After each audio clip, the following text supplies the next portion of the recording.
event of the week, which is very sad, but it's not the last thing the Christian Union are going to put on. We'll tell you at the end about what they're going to do to really follow on from what's been happening this week. But this final talk of the week is the search for real life. Come and see real life. How can I live life to the full? So to get us thinking about the subject of what life is all about, I thought I'd start by showing us a banned commercial. And you'll see why it was banned a little bit later on. Don't worry, it's not kind of pornographic or anything, but it might be interesting. Have a look and see what you think.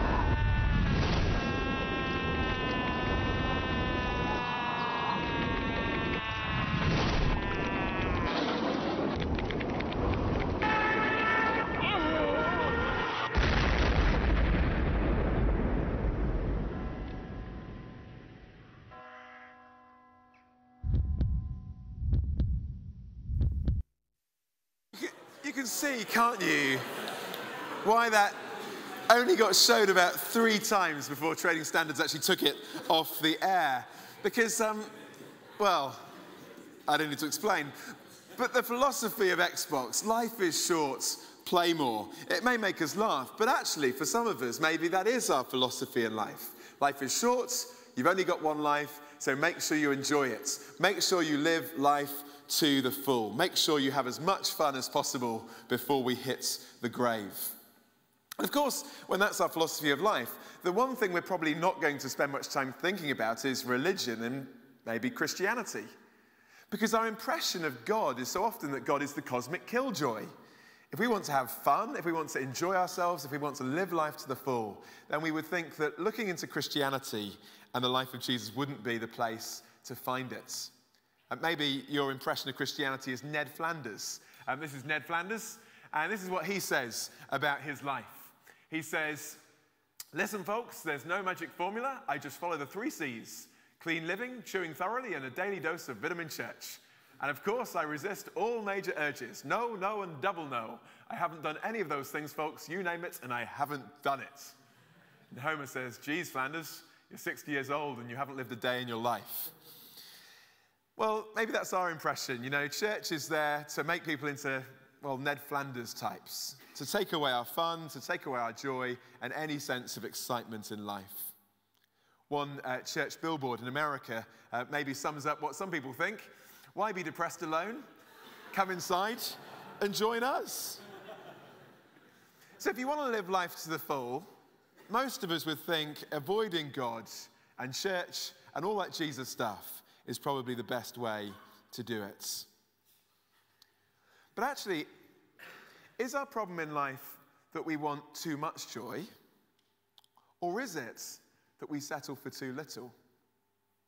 C.S. Lewis was an atheist and a professor until he became a Christian. And obviously, you may know, he's written many books. But he said this about the search for life and joy. He said, "It would seem that our Lord finds that our desires are not too strong, but too weak. We are half-hearted creatures fooling around with drink and sex and ambition when infinite joy is offered us. Like an ignorant child who wants to go on making mud pies in a slum because he cannot imagine what is meant by an offer of a holiday at the sea, we are far too easily pleased." See, what C.S. Lewis is saying is actually, if you really understood what was involved in knowing Jesus, you would find that actually the problem is not that we desire too much joy, but we settle for too little. That we actually think ultimately in life, you know, if we can get through university with a solid 2 or a 2-1 at best, and if we can maybe, you know, enjoy ourselves at the weekend and spend our student loan fairly quick in the term and, you know, maybe have fun, get a few girlfriends, if we can have that, life's great. But what if life was so much more? What if there was more joy and more life to be had that we haven't even scratched the surface of? See, one of the things I find really interesting about Jesus is this. When Jesus describes what it is to know him and to live in relationship with him, he doesn't describe it as a funeral. Maybe that's what we would describe it as. But Jesus says actually to know him and to live in relationship with him is best described as a feast. It's a banquet with great food and brilliant wine. That's the metaphor more than any other that he uses to describe it. And that's why it's quite fitting tonight that we've started with a feast. And we've been able to enjoy great food. I'm sorry that we didn't get the wine. You'll have to do that later. But that picture of food and friendship, that's what the Christian life is all about. I was having dinner with some friends of mine and a load of their work colleagues. And we were kind of chatting over and chewing over the big questions of life. And this one girl, she said, well, I'm an atheist. But if I was going to invent, a religion, I would want a Christian life to be something like this. She said, I want it to be like tonight. A great meal, fantastic wine like this red that we're drinking, and great friendship. And I said, but that's exactly how Jesus describes the Christian life. That's the picture that we have. It's a brilliant picture. And in fact, the people that were most put off Jesus were not the party types, but actually the religious types. The people that were always trying to live life right. And they couldn't understand that Jesus would go to parties and hang out with the wrong crowd, that he would turn water into wine. I mean, we imagine that Jesus should have turned wine into water. That's what a religious person would do, but he did the opposite. Jesus invited people to come and enjoy real life. And it was the religious guys that were most upset. In fact, on one occasion, Jesus was having a dinner party with a group of very irreligious types. And the religious people were kind of at the door looking in and tutting to themselves about the fact that Jesus, this supposed religious leader, is hanging out with such dubious company. And so Jesus tells a story to illustrate what he had come to do, and it goes like this. He said there was a man who had 2 sons. The youngest son one day said to his father, Father, give me my share of the estates. So his father divided his property between them. Not long after that, the younger son got together all he had, and he set off for a distant land where he squandered his wealth on wild living. After he had spent everything, there was a severe famine in that country, and he began to be in need. So he went to a citizen of that country and hired himself out to feed pigs. He longed to fill his stomach with the pods that the pigs are eating, but nobody gave him anything. When he came to his senses, he said to himself, how many of my father's men have got food to spare?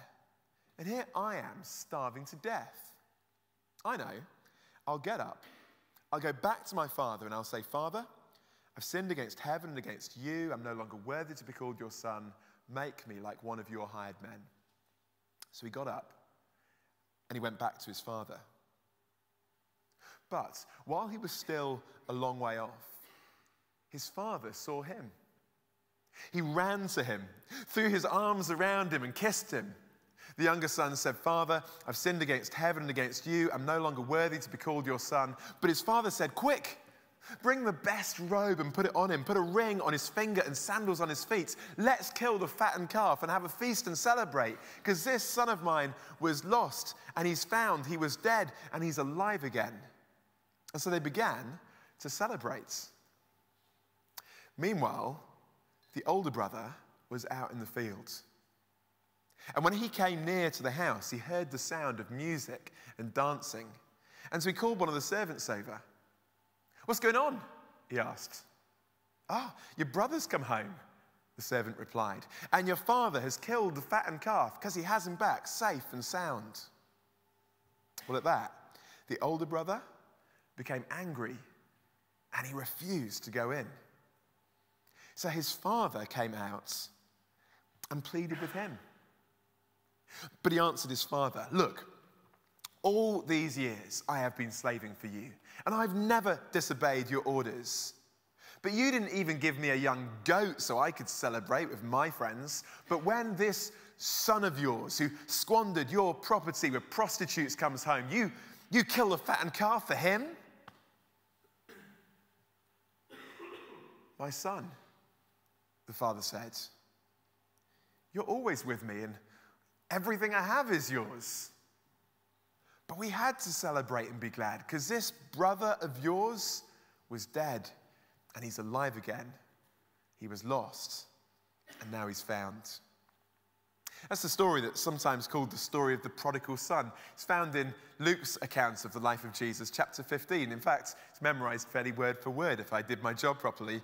But one of the reasons why I read that out from my memory rather than from the page is often when we read the Bible, we can read it as something, well, I don't know, something very distant. You know, sometimes we imagine it being read in funereal voices in dark and dusty buildings. There was a man who had 2 sons, and all of that kind of stuff. But actually we forget that actually before some of the Bible was written, it was first spoken. Jesus told stories. Stories not to send people to sleep, but to wake people up. Stories to drive home a point, and in particular this story does. See, it's a story about a guy who leaves home. It's a shocking story. It's a shocking story, but you're thinking, well, it's not shocking to leave home today, is it? I mean, you've all, mostly, I guess, left home to come to university. And I'm sure probably most of your parents are quite happy about the fact that you left home. And so why is it shocking that this son in this story leaves home? Well, it's the nature in which he leaves home that is so shocking, isn't it? What does he say to his dad? He says, "Dad, give me my share of the inheritance." Now, when do you normally get your parents' inheritance? Or your inheritance from your parents? When they die. But this guy's dad is still alive and kicking. And he's saying to his dad, "Dad, that stuff I'm going to get when you die, I want it now. I want to live as if you were dead." Now that's pretty shocking, isn't it, in any culture? But actually Jesus is saying, actually that's the kind of thing we often do with God, either implicitly or explicitly. We say to God, "God, I want to live as if you didn't really exist. And if you're there, I'm just going to ignore you." Now why? Why did the guy in this story do that to his dad? Well, I think it's because he reckons that if he wants to experience real life, real joy, he's not going to find it at home. My dad's so restrictive, he must have thought to himself. Being at home is so boring. If I can get away from home and away from my dad, I could have far more fun. And actually, if you think about it, often our reason for rejecting God is not simply intellectual, is it? I don't think God exists. But sometimes, if we're honest, it has to also be a moral reason.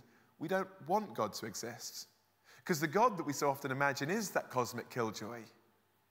And so our reason for rejecting him can be often that we want to do our own thing. Listen to what one atheist put it, or how we put it, Aldous Huxley. He said, "I did not want the world to have any meaning. Therefore, I had no difficulty in arguing that it had none. The philosophy of meaninglessness was an instrument of liberation, sexually and politically, for me and my friends." It's very honest. He says, I wanted to get rid of meaning and get rid of God because that it meant I could do what I wanted. Or listen to Thomas Nagel, professor of philosophy, also an atheist at New York University.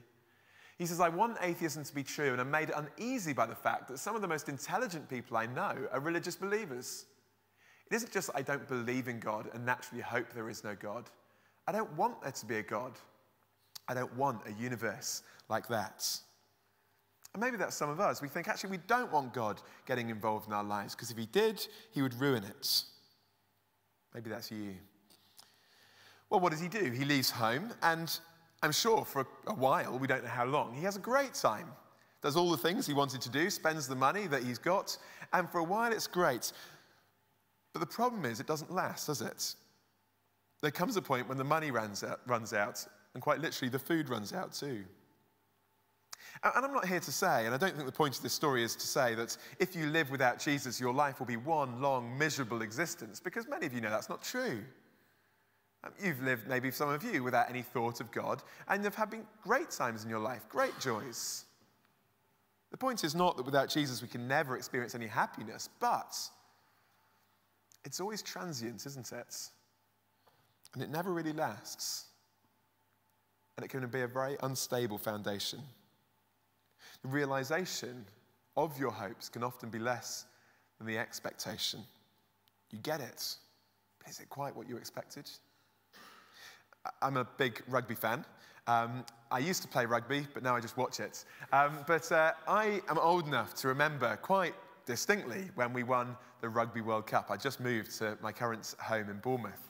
And 2003, having been brought up on rugby, I remember thinking about this and thinking, you know, wouldn't it be amazing if we could win the World Cup? And we finally got to the World Cup final.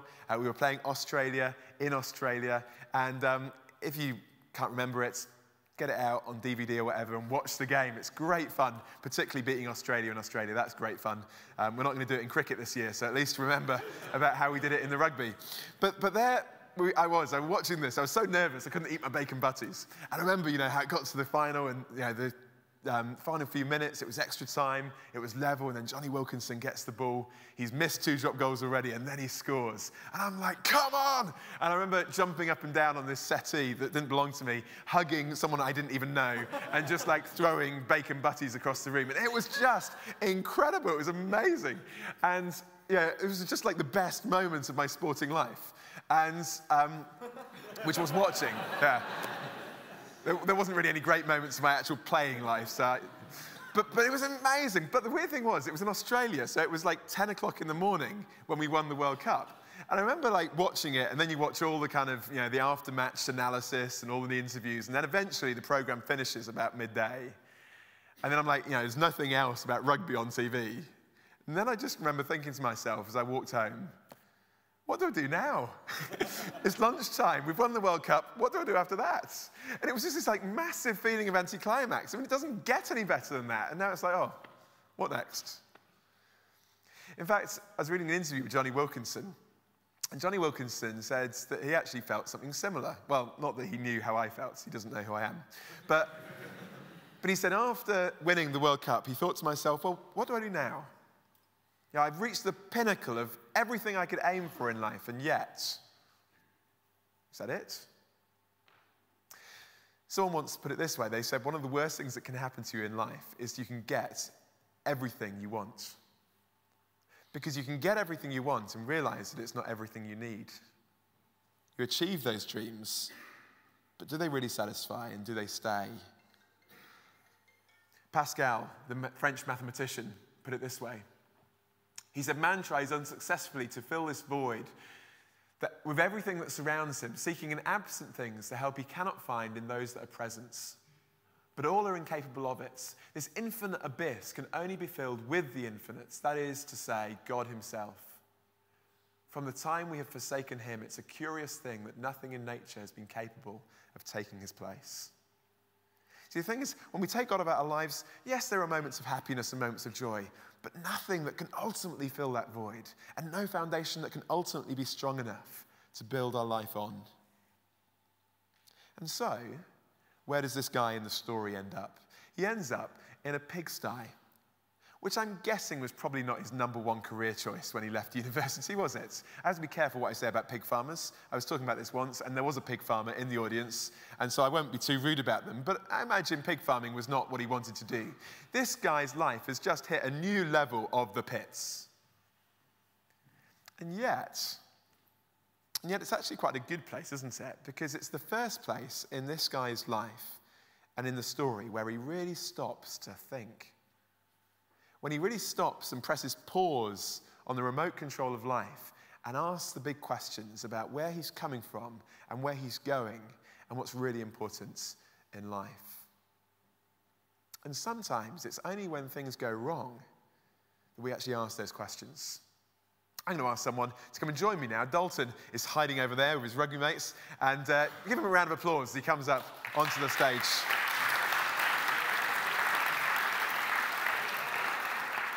We'll give you a microphone as well, that would be useful. Now, Dalton, you're a big rugby fan. How old were you in 2003? I actually I was living in America at the time. I haven't even watched the game, could you believe it? I was living in America and I didn't even watch the game. But I think I was like, I don't know, 8 or something. That is because you're not actually English, isn't it? I'm Irish. I couldn't care less about what England did, yeah. Ooh. Yeah. But you're a big rugby guy. Yeah. Yeah. That sounds really bad, doesn't it? Yeah, no, but... I love to play rugby. Yeah. Like rugby. Yeah. And so obviously next I don't week, like rugby blokes, though. Sorry? I don't really like the rugby lads like them over there. They're not. Okay. And I'm not into that. No, okay. I'm just trying to not come across as a rugby lad here. It's all right. You're a very nice guy, really. Yeah. So predictions for next weekend?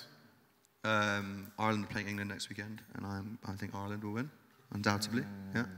Okay, we'll see. I'm pretty sure of that. Okay. Yeah. I'll Facebook you. Yeah. Good, but actually we're not here to talk about rugby, No. believe it or not. Actually, something happened this summer, didn't it, that really kind of rocked your life? What was it? Yeah, straight into the deep end then. Yeah, this summer, this summer I was on holiday in Greece, and was walking along the beach in Greece, and I just kind of collapsed with this abdominal pain. Initially, really severe pain, and I was taken to hospital, and what I thought was just, I don't know, food poisoning. I ate a lot of kebabs the day before. A lot of kebabs. It turned out to be a tumour. I had a tumour in my small intestine, about 8 centimeters. I think it was 8 centimeters in diameter. So it's about just smaller than a tennis ball. And I ended up spending 8 weeks in hospital. I spent 3 weeks in Greece, which was a lot like a pigsty. I would never go to Greece. It's just the most terrible place on the planet. Are there any Greeks here? I'm just apologising. I do apologise to you. Specifically the hospital. He is a rugby lad. Specifically the hospital in Greece. The hospital in Greece is just horrible. Yeah, I spent 3 weeks there, and then another 4 weeks in hospital, 5 weeks in hospital in Dublin.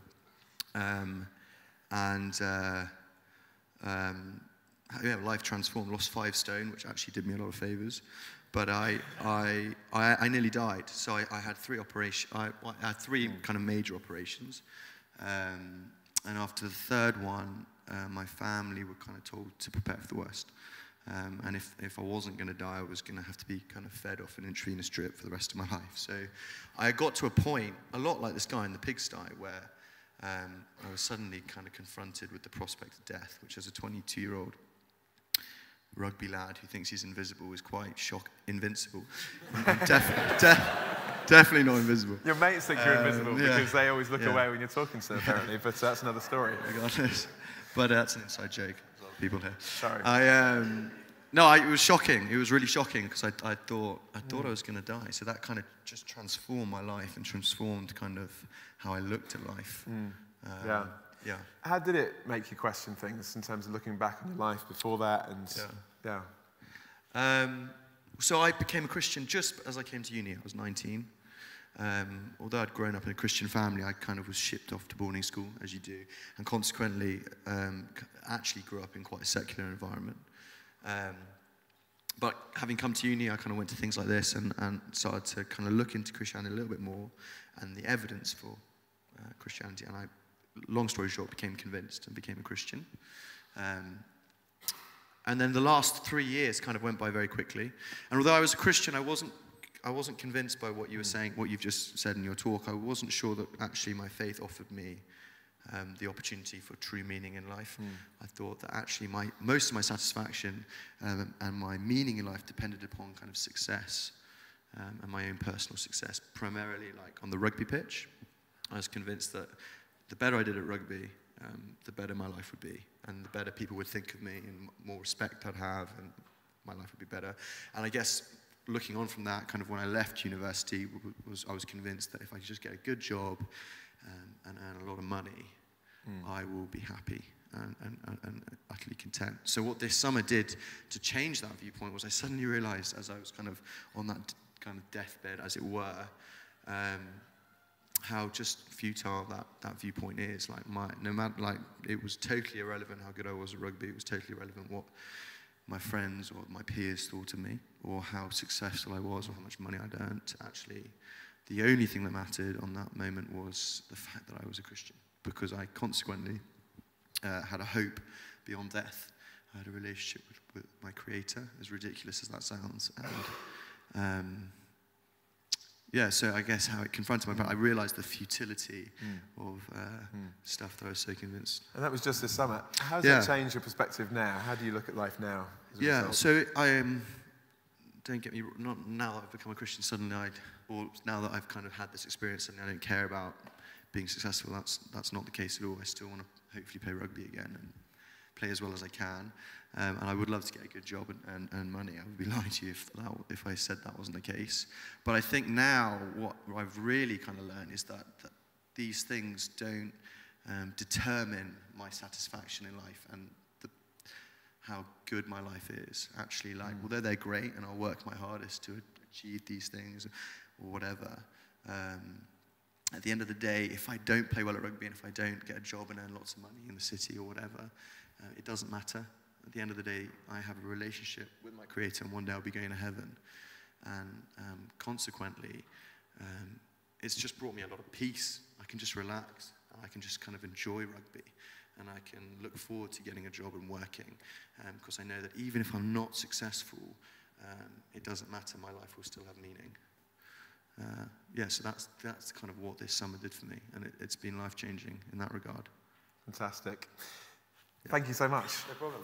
Thank you.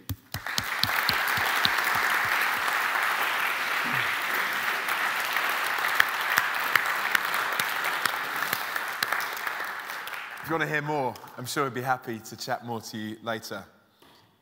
Back to the story. Here's this guy in the story. He's in a pigsty.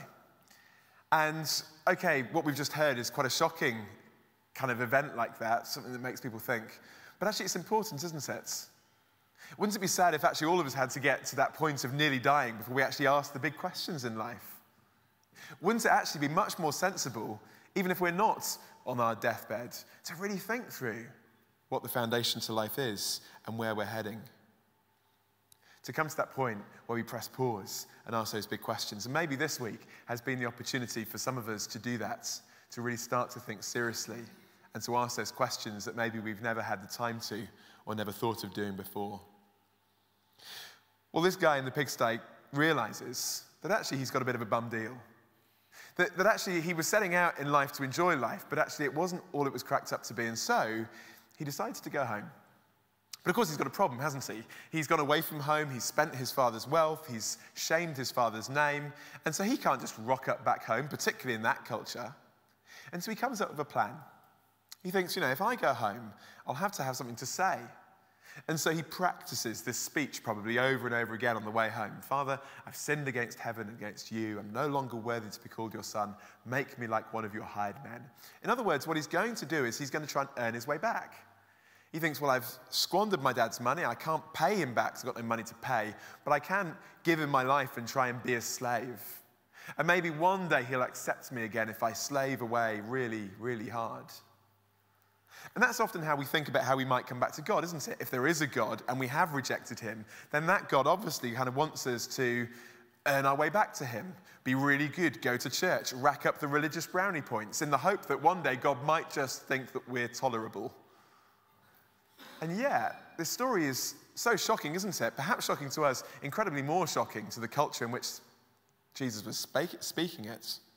Because when this guy starts coming home and he comes over the brow of the hill, what happens? His dad has obviously been looking out of the window and he sees him still a long way off and he starts running. Now imagine if you were the old or the younger brother, you're coming home and you can't yet see the expression on your father's face. You can see this guy running towards you, and it's only as he gets closer that you can see that the expression on his face is not one of anger, but of love.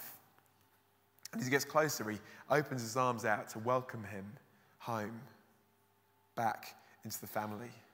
He starts his speech, I've sinned against heaven, I've sinned against you, make me like one of your hired men. No, he doesn't actually get there, does he?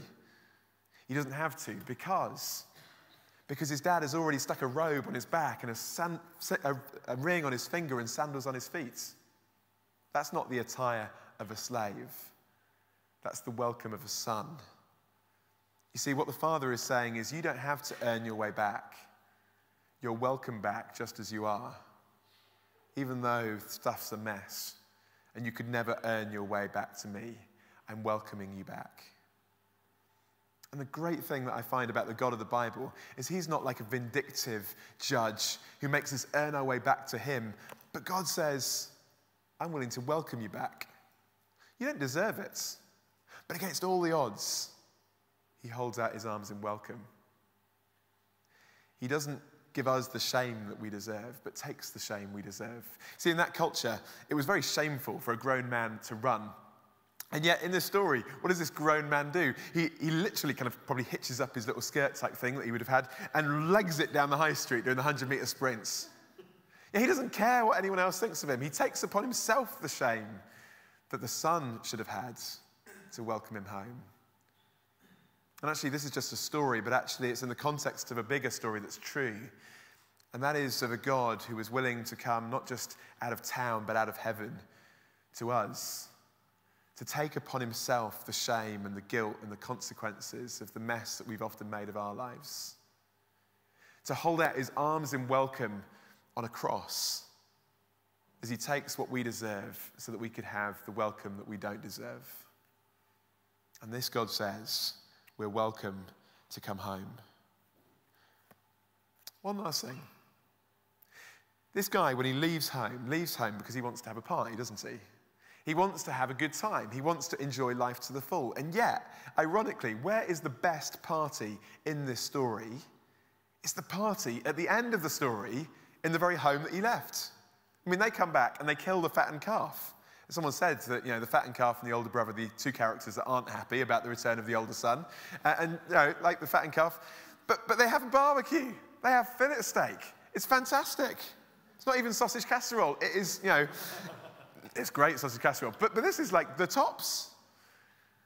And I think the point is this. Look, we look in life for joy and life to the full, and we search for it in different places. And yet, where is it found?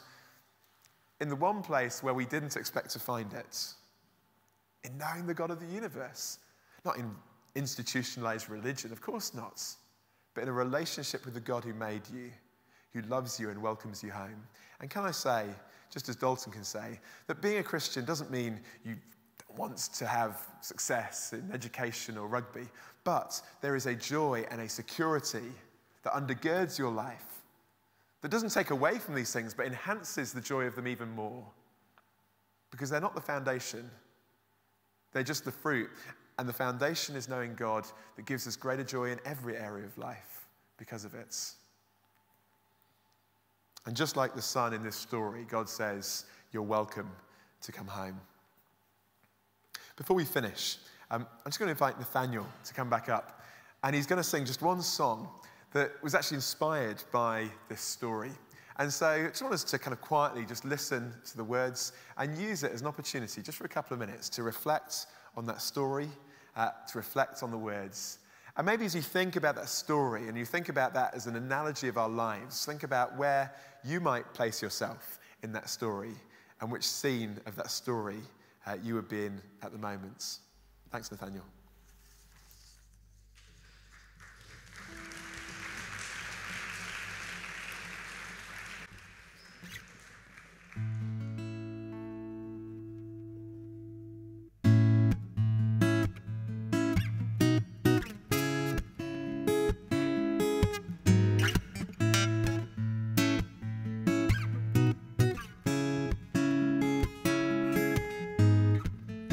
Everyone is looking to feel like they belong. It's not something you fake as you go along. Ooh, yeah, we can make up the answers, try to find our own peace of mind, or will it all just unwind?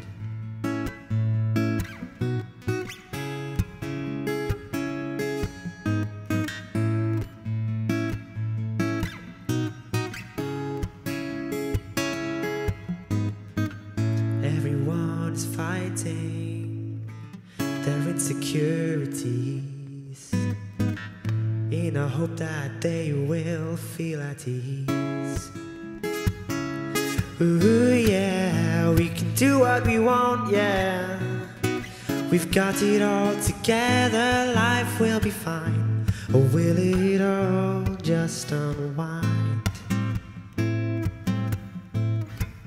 Somehow I find I cannot define how loved I feel when Jesus said, come to me the tired and weary,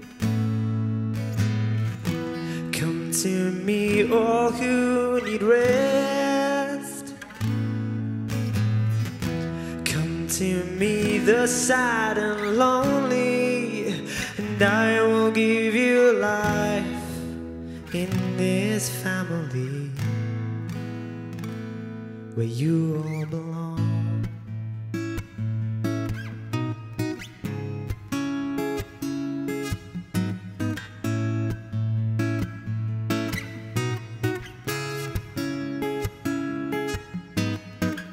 I can see the holes now in this cover-up. It hasn't dealt with my fears, they're just building up. Ooh, yeah, we long for the freedom to say and feel that we belong, but I see it all just unwind. Somehow I find I cannot define, no, how loved I feel. But Jesus said, come to me, the tired and weary. Come to me, all who need rest. Come to me, the sad and lonely, and I will give you life amongst this family. Come to me, the tired and weary. Come to me, all who need rest. Whoa. Come to me, the sad and lonely, and I will give you life in this family where you belong.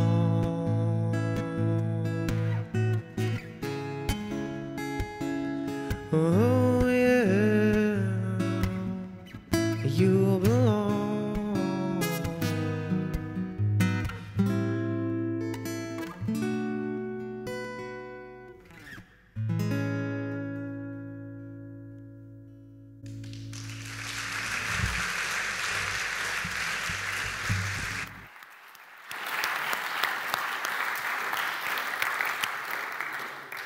So as you think about that story, I wonder, where would you put yourself in that story? There's really three scenes, aren't there, in it? The first scene is the son as he's leaving home. And maybe there are some people tonight, and you're a bit like that. You're saying, well, actually, I've really got no time for God. Thanks for the dinner, but I've got no time for God. And I don't think this is where life is at. And I don't really want this. I haven't got time for it. Now, that might be what you're thinking. Thanks for coming. Thanks for at least listening. But can I just say, before you kind of reject this and ignore it, it's always worth making sure you know what you've rejected. Actually, do you know what you've rejected? Or do you just kind of assume you know what it's about because maybe you've had, a little bit of religion when you're growing up?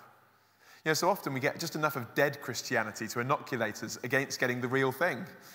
I'm not particularly interested in buildings and religions and institutions, but I am interested in Jesus Christ.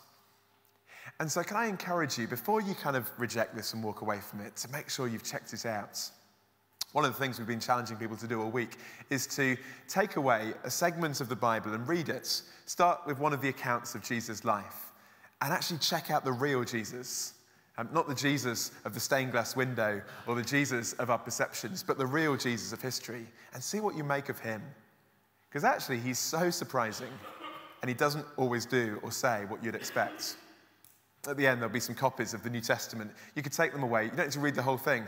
Maybe start with Luke's account of the life of Jesus and read that. It would take you a couple of hours, but it'd be a good place to start.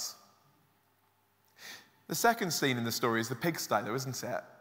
This guy in this point in his life where he really starts to think.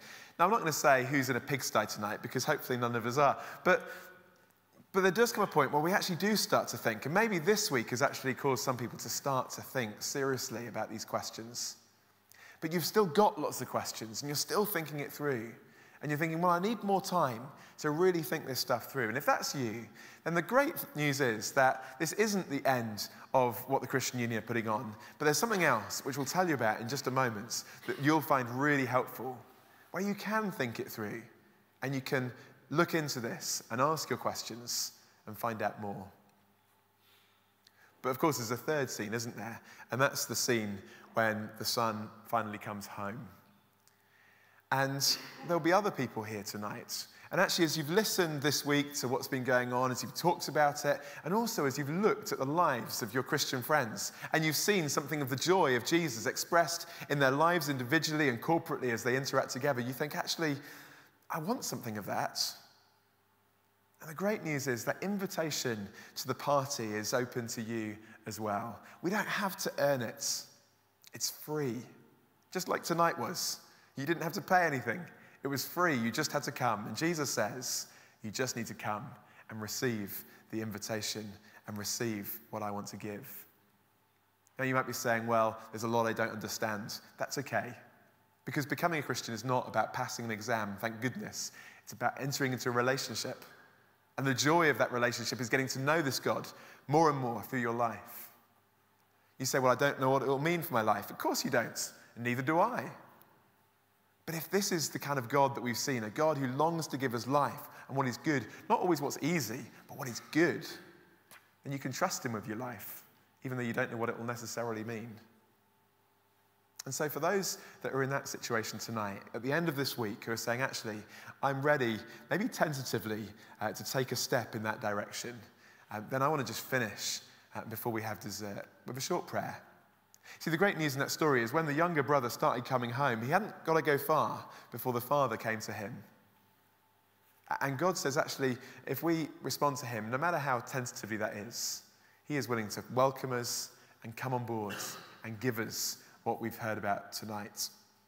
And so maybe the words of this short prayer would just be really helpful for some tonight as a way of making that return journey, as it were, and starting out back and receiving the welcome that God wants to offer to you. So I'm going to pray in a moment. So maybe we'll just have a moment of quiet. You can just think about what you've heard and maybe consider whether that's something that actually you need to do. If not, just listen. But if it is, then why not? Just echo these words in your own hearts.